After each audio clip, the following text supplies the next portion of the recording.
स्वागत है आप सभी लोगों का जेएमएच न्यूज़ चैनल में। मेरा नाम है नवनीत जेएमएच। उत्तर प्रदेश सहित देश भर से तमाम बड़ी खबरें आ रही हैं और प्रत्येक खबर आपके लिए महत्वपूर्ण होने वाली है और काम की खबरें यहाँ पर हम रोजाना आपको देते हैं। चैनल पर पहली बार आए तो सब्सक्राइब करके बेल को दबा लीजिए। यहाँ पर आपको प्रत्येक खबर रोजाना मिलती है। इसी के साथ ही अगर आप खबरें पढ़ना चाहते हैं तो jmhnews.in पर आप अवश्य विजिट करिएगा। वहाँ पर तमाम खबरें जो लेटेस्ट अपडेट हैं आप पढ़ सकते हैं।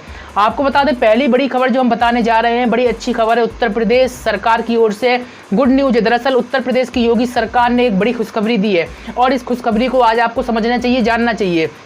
आपको बता दें, बेटियों की शादी में आने वाले खर्च को योगी सरकार उठाएगी। सबसे पहले तो खबर जान लीजिए क्या है। आपको बता दें, अगर आप सामूहिक विवाह कार्यक्रम में अपनी बेटी की शादी नहीं करना चाहते, इसका प्रमुख रीजन क्या है? बहुत सारे लोग होते हैं जो सामूहिक विवाह जो समारोह होते हैं उसमें बेटियों की शादी नहीं करते हैं, उनकी मानसिकता कुछ अलग टाइप की रहती है। अब ऐसे में योगी सरकार ने क्या फैसला किया, इसको सुनिएगा।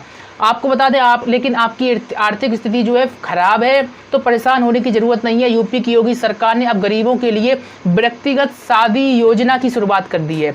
अभी आपने सुना होगा सामूहिक विवाह सम्मेलन या फिर आयोजन। अब लेकिन एक जो योजना शुभारंभ किया योगी सरकार ने, इसका नाम रखा है व्यक्तिगत शादी योजना। इसका शुभारंभ हो गया है। अब इसके बारे में जानते हैं। आपको बता दें, इस योजना के तहत बेटी की शादी के लिए सरकार जो है 20,000 रुपये की आर्थिक मदद देगी। आपको बता दें, योजना का लाभ लेने के लिए ऑनलाइन आवेदन करना होगा। आपको बता दें, व्यक्तिगत शादी योजना के तहत सरकार सभी वर्ग की गरीब बेटियों के हाथ पीले करवाएगी।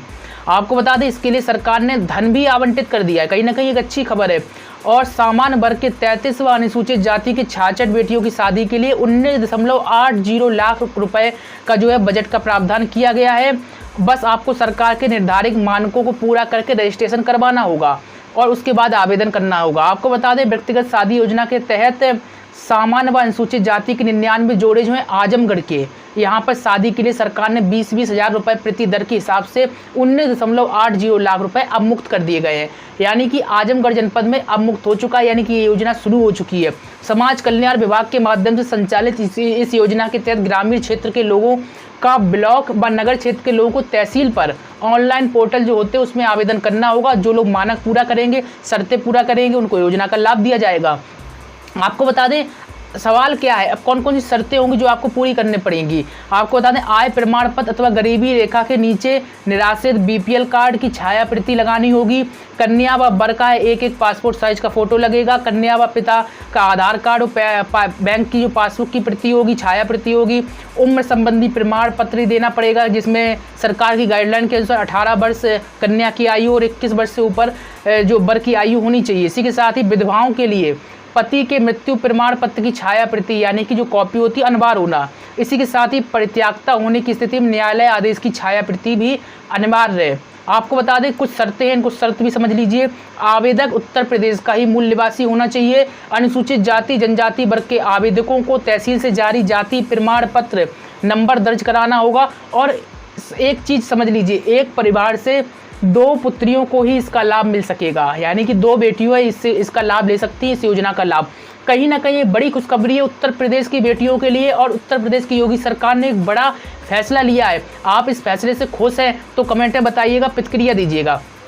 अगली खबर जो आ रही है वो भी खुशखबरी है। दरअसल दिवाली का त्यौहार आने वाला है। राज्य कर्मियों को योगी सरकार का एक बड़ा तोहफा देखने को मिल रहा है। यहाँ पर राज्य कर्मी जो राज्य सरकार से मान्यता प्राप्त है, यानी कि राज्य सरकार के अधीन है, और प्राइवेट तौर पर संविदा कर्मी मानदेय कर्मियों के लिए कोई गुड न्यूज नहीं है। आपको बता दें, स्पेशल फेस्टिवल पैकेज इन्हें मिलेगा, इन राज्य कर्मचारियों को।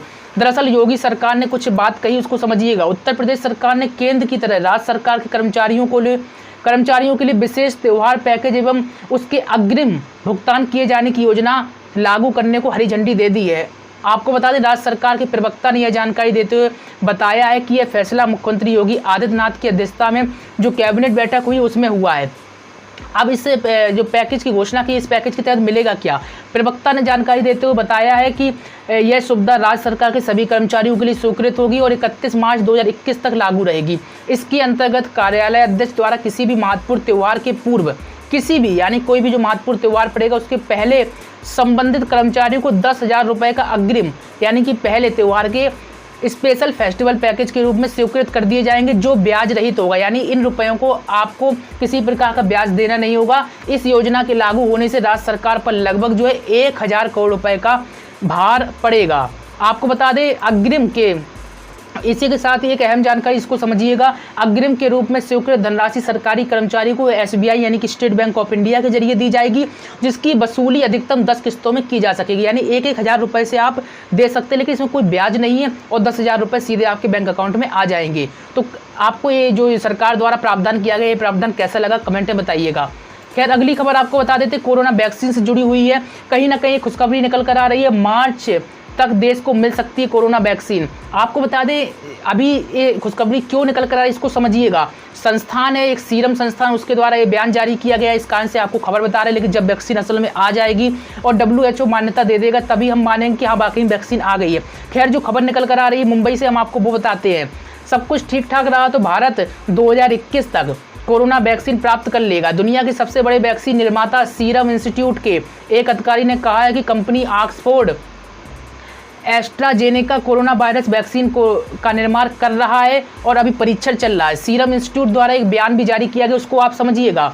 जो कार्यकारी निदेशक है सुरेश यादव ने जानकारी देते हुए बताया कि भारत को मार्च 2021 तक कोरोना की वैक्सीन मिल सकती है और अगर प्रशासन ने जल्द मंजूरी दे दी तो ये संभव है। इस वैक्सीन पर कई कंपनियां जो है वर्क कर रही हैं और कहीं ना कहीं हम भी चाहेंगे कोरोना की वैक्सीन आ जाए ताकि ये समस्या है जो देशव्यापी विश्वव्यापी समस्या है इससे छुटकारा मिल सके कहीं ना कहीं। अगली खबर आपको बता देते हैं, खुशखबरी आ रही है, उत्तर रेलवे ने त्योहारों पर जो है दिवाली का त्यौहार आ रहा, नवरात्रि शुरू हो चुकी है, इन पर 16 अन्य ट्रेनों के संचालन को मंजूरी दे दी है। आपको बता दें ट्रेनें लगातार नहीं चल रही हैं, स्पेशल ट्रेनें चलाई जा रही हैं। अब 16 ट्रेनें जो है स्पेशल तौर पर मंजूरी दे दी गई, चूँकि दिवाली का त्यौहार है। ऐसे में भले ही लोग कम आ जा रहे हों लेकिन फिर भी आते जाते हैं लोग, इसी कारण से मंजूरी दे दी गई है। आपको बता दें बनारस से एक खबर है, उत्तर रेलवे ने Bathinda Varanasi superfast special train सहित 16 अन्य ट्रेनों के संचालन को 20 अक्टूबर से मंजूरी दे दी है। यानी कि अभी 20 अक्टूबर की तिथि आई नहीं है, 20 अक्टूबर से ये ट्रेनें चलाई जाएंगी। रेलवे सूत्रों के अनुसार भटिंडा वाराणसी साप्ताहिक सुपरफास्ट स्पेशल रेलगाड़ी 25 से 22 नवंबर तक हर रविवार को भटिंडा से रात्रि 8:50 पर प्रस्थान कर अगले दिन 4:30 पर वाराणसी पहुंचेगी। इसी तरीके से आप जानकारी कर सकते हैं कि कोई स्पेशल ट्रेन चलाई जा रही है नहीं चलाई जा रही, क्योंकि त्यौहार का दौर है। ऐसे में सरकार स्पेशल ट्रेनें चला रही ज़रूरत के हिसाब से, जहां पर लोग अधिक है वहां पर ट्रेनें अवश्य चलाई जा रही हैं। खैर अगली खबर आपको बता देते, कोरोना के मामले घटते चले जा रहे हैं, जो अच्छी बात है। कोरोना संक्रमितों की संख्या में लगातार गिरावट आ रही है। 24 घंटे में 62,212 ही नए मामले सामने आए हैं। आपको बता दें देश में एक बार फिर दैनिक कोरोना वायरस मामलों में गिरावट दर्ज की जा रही है, अच्छी खबर है। कोविड-19 के कुल मामलों में भले ही 74 लाख जो पार कर गई वो संख्या, लेकिन दैनिक मामलों में एक बार गिरावट देखने को मिल रही है, जो बहुत अच्छी चीज़ है। आपको बता दें शुक्रवार को कोरोना के 63,271 मामले दर्ज किए गए, वहीं कोविड-19 के 62,212 नए मामले रिपोर्ट में आए हैं। दूसरी तरफ वायरस के ठीक होने वाले मरीजों की संख्या जो है 65 लाख के पार पहुंच गई है। केंद्रीय स्वास्थ्य मंत्रालय के आंकड़ों के अनुसार पिछले 24 घंटे में कोरोना वायरस से 62,212 लोग संक्रमित हुए। वहीं इस दौरान 837 मरीजों के कोरोना के चलते अपनी जान गंवाई, जो काफ़ी दुखद है। हालांकि कोरोना से सुधार भी हो रहा है और मामले लगातार घटते चले जा रहे हैं। खैर अगली खबर आपको बता देते हैं, हाईकोर्ट में झारखंड सरकार बोली प्रदेश में गुटखा बैन है। चीफ जस्टिस ने दुकान से मंगवाकर पूछा ये कैसी रोक है। आपको बता दें गुटखा अगर बैन है तो भाई जो गुटखा बाजार में नहीं मिलना चाहिए। जब चीफ जस्टिस ने गुटखा मंगवाया तो बाजार में मिल गया। खबर क्या है आपको बता देते हैं, खबर समझिएगा। झारखंड में गुटखा प्रतिबंध को लेकर फरियादी फाउंडेशन की ओर से एक जनहित याचिका दायर की गई। झारखंड हाईकोर्ट में इस मामले में सुनवाई हो रही है। आपको बता दें वीडियो कॉन्फ्रेंसिंग के जरिए खाद्य एवं सुरक्षा विभाग के विशेष सचिव चंद्र किशोर उरांव ने सरकार का पक्ष रखा। कोर्ट को बताया कि झारखंड में गुटखा पूर्ण रूप से प्रतिबंध लगाया गया है। इस पर मामले की सुनवाई कर रहे chief justice doctor Ravi Ranjan खुद पैसे उन्होंने दिए और बाहर की दुकान से गुटखा मंगाया और सरकार के स्पेशल सचिव को दिखाते हुए पूछा ये कैसा प्रतिबंध है। अगर वाकई में गुटखा प्रतिबंध तो मिल कैसे गए, बड़ा सवाल है कहीं ना कहीं। अगली खबर आपको बता देते हैं, हरियाणा के सिरसा से आ रही खबर आंगनबाड़ी से जुड़ी हुई है। आपको बता दें व्हाट्सएप ग्रुप बनाकर बच्चों को पढ़ाने का आदेश जारी कर दिया गया। इस कारण से आंगनबाड़ी बहनें जो विरोध कर रही हैं और विरोध प्रदर्शन भी हुआ इनका। आपको बता दें 3 से 5 वर्ष के बच्चों के अभिभावकों का व्हाट्सएप ग्रुप बनाकर बच्चों को पढ़ाने के विरोध में आंगनबाड़ी वर्कर्स आ गई हैं और इन्होंने CDPO को एक मांग पत्र भी सौंपा है। वहीं वर्कर्सों ने बताया है कि वेतन, प्ले स्कूल संबंधित सरकार की पॉलिसियों के दस्तावेज दिए जाने और अन्य मांगों को लेकर भी ज्ञापन सौंपा है। आपको बता दें आंगनबाड़ी वर्कर्स हेल्पर्स यूनियन लघु सचिवालय के समक्ष प्रदर्शन की अध्यक्षता प्रधान कृष्णा रानी ने की है। आपको बता दें धरने को संबोधित करते हुए कार्यकारी प्रधान जो शकुंतला जागलान ने कहा कि बच्चों के अभिभावकों के व्हाट्सएप ग्रुप बनाकर बच्चों को पढ़ाने का फैसला कर दिया गया। इसमें कई सवाल आ रहे हैं। व्हाट्सएप ग्रुप बनाने की बात की गई। व्हाट्सएप ग्रुप तभी संभव हो पाता है जब पहले व्यक्ति के पास ही मोबाइल हो और डाटा हो, दूसरे व्यक्ति के पास ही मोबाइल और डाटा हो। अब दोनों में से किसी के पास मोबाइल और डाटा के लिए पैसे नहीं है, तो ऐसे में कैसे व्हाट्सएप ग्रुप बन सकता है और कैसे ये नीति सफल हो सकती है। इसी के विरोध में आंगनबाड़ियों ने प्रदर्शन किया है। आपको बता दें सरकार से आंगनबाड़ी केंद्रों के बकाया किराए दिए जाने के साथ ही और आंगनबाड़ी कर्मचारियों को सरकारी कर्मचारी की मान्यता दिए जाने के साथ ही वेतन बढ़ाए जाने की मांग भी आंगनबाड़ी बहनों ने की है। अगली खबर भी आ रही है, बहुत ही दुखद खबर है। उत्तर प्रदेश के बाराबंकी जनपद से यहाँ पर 330 कर्मी जो हैं आंगनबाड़ी बहनें, इनकी सेवा को समाप्त कर दिया गया। आपको बता दें ऐसा क्यों हुआ है, क्योंकि 62 साल की आयु पूरी कर चुकी थी और बताया जा रहा है कि 303 आंगनबाड़ी सहायिका और कार्यकर्ताओं को चिन्हित किया गया और चिन्हित करने के बाद उनकी आयु जो है अधिक पाई गई, जिसके बाद उनकी सेवा को समाप्त कर दिया गया। और अब आपको बता दें अब केंद्रों की जिम्मेदारी करीब स्थित आंगनबाड़ी केंद्रों की कार्यकर्ताओं को सौंप दी गई, यानी एक कार्यकर्ता जो है 2 या 3 केंद्रों को संभालेगी। आपको बता दें बाराबंकी जनपद में 3052 आंगनबाड़ी केंद्रों पर लगभग 2700 सहायिका और 2900 आंगनबाड़ी कार्यकर्ता तैनात बताई जा रही हैं। आपको बता दें जिला कार्यक्रम अधिकारी यहाँ के प्रकाश चौरसिया ने जानकारी देते हुए बताया कि शासनादेश के क्रम में CDPO सुपरवाइजर के माध्यम से 65 वर्ष से ज़्यादा आयु की आंगनबाड़ी कार्यकर्ता और सहायिकाओं को चिन्हित किया गया। यहाँ पर 65 वर्ष लिखा है, लेकिन आपको बता दें 65 वर्ष की तो मांग ही की जा रही है, जो गलत है। 62 वर्ष में इन आंगनबाड़ी कर्मियों को कहीं ना कहीं रिटायरमेंट किया गया होगा। वहीं बताया जा रहा है 303 आंगनबाड़ी केंद्रों के रिक्त पदों की जिम्मेदारी आसपास के कार्यकर्ताओं को सौंप दी गई है। कहीं ना कहीं इनके पास एक बड़ी मुसीबत भी खड़ी हो गई है, चूँकि उत्तर प्रदेश में मांग की जा रही है कि 65 वर्ष में आंगनबाड़ी बहनों का रिटायरमेंट किया जाए और साथ ही उन्हें भरपूर लाभ दिया जाए। कम से कम पेंशन की नीति दी जाए, पेंशन नहीं दी जाए तो कम से कम एक मुश्त राशि दी जाए। लेकिन उत्तर प्रदेश में ताबड़तोड़ रिटायरमेंट हो रहे हैं, योगी सरकार पर कोई असर नहीं पड़ रहा है और शासनादेश का पालन अधिकारी कराते हुए दिखा रहे हैं और लगातार इनका मानदेय रोका जा रहा है, उसके बाद इन्हें रिटायर किया जा रहा है। कहीं ना कहीं अब इनके सामने एक बड़ी समस्या उत्पन्न हो गई है।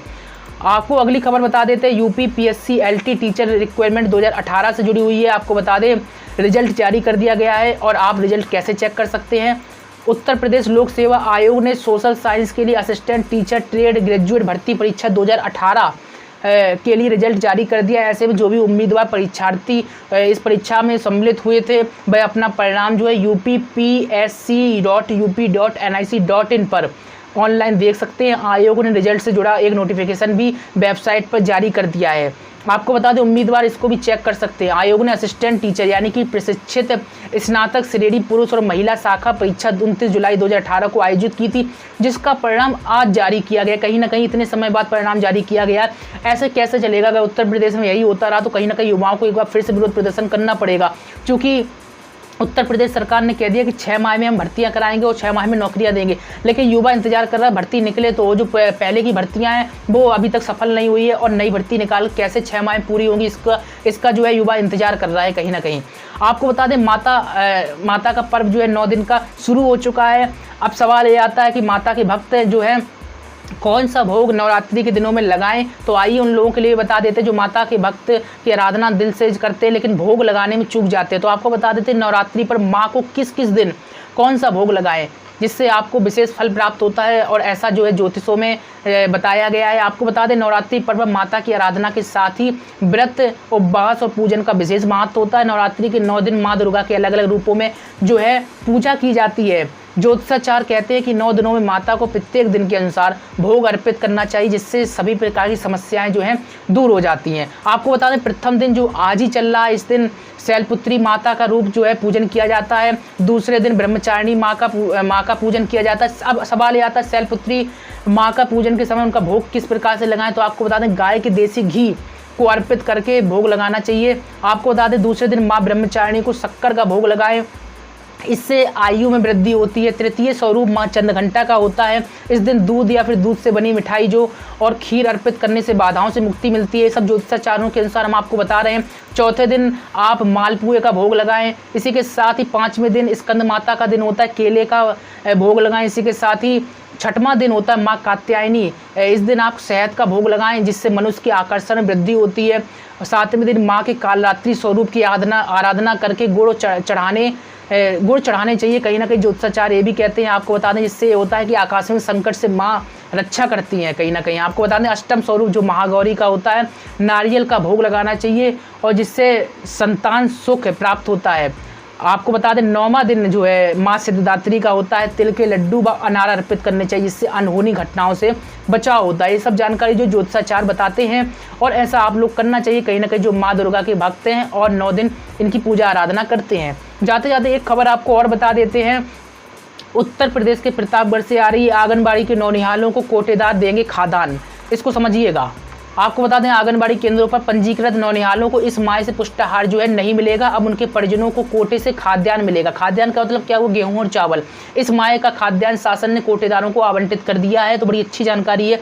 और नई व्यवस्था अस्थायी रूप से इसी माह से लागू की जा रही है। कहाँ से खबर है, प्रतापगढ़ से खबर है।